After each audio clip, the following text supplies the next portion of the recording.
does adding chitosan to the soil influence soil microbial populations and cause various effects in the soil that are beneficial to the plant and the soil microbiota?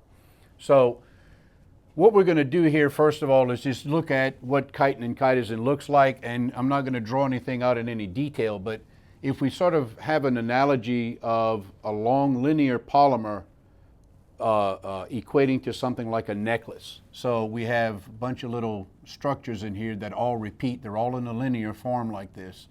And this can go on for thousands of these things. So each one of these dots or these circles is a substituent of the overall polymer. So if we have chitin or chitosan, really doesn't matter. And what happens is when this gets in the soil, these materials here are actually feedstuffs for microbiology, microorganisms.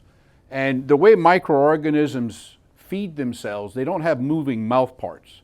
They can sense the presence of these substances in the soil, and they respond by producing various digestive enzymes that will break these large materials down so that they could then internalize them into the cell structure to build things of their own. So it's like a foodstuff.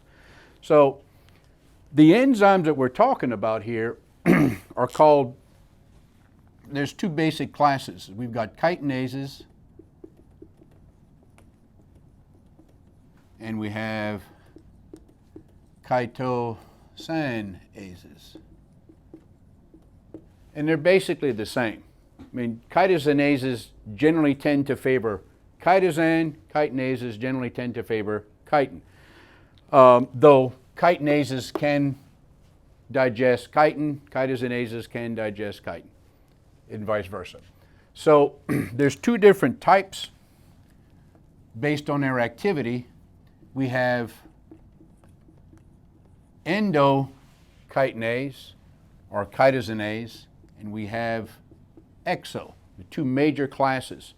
And within these classes, there's a whole bunch of different groupings, which we don't need to get into.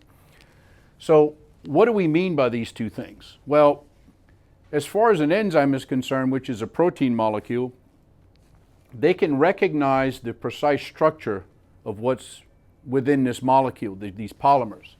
And if it's an endochitinase, what they'll do is they'll attach somewhere internally along the chain and break the chain that's joining the substituent molecules, and so you wind up with smaller fragments. That's how the endos work. The exochitinases or chitosanases work from either end. So they start off at one end and work inwards. And kind of the way I like to look at it is sort of a Pac-Man type of deal. So these guys just come along and they just start chopping one way or the other and releasing these smaller molecules, which now become water soluble because the polymer isn't water soluble. It's also too large to transport into the cells, the microbial cells. So as these things become smaller fragments, they become more mobile and more soluble and more easy to internalize inside these the microbes. And so what you wind up having is an elevated soil population of these classes of enzymes, which then go on to affect other things like certain pathogenic fungi, pathogenic bacteria, nematodes, all which have or feature chitin or chitin analogs in their structure.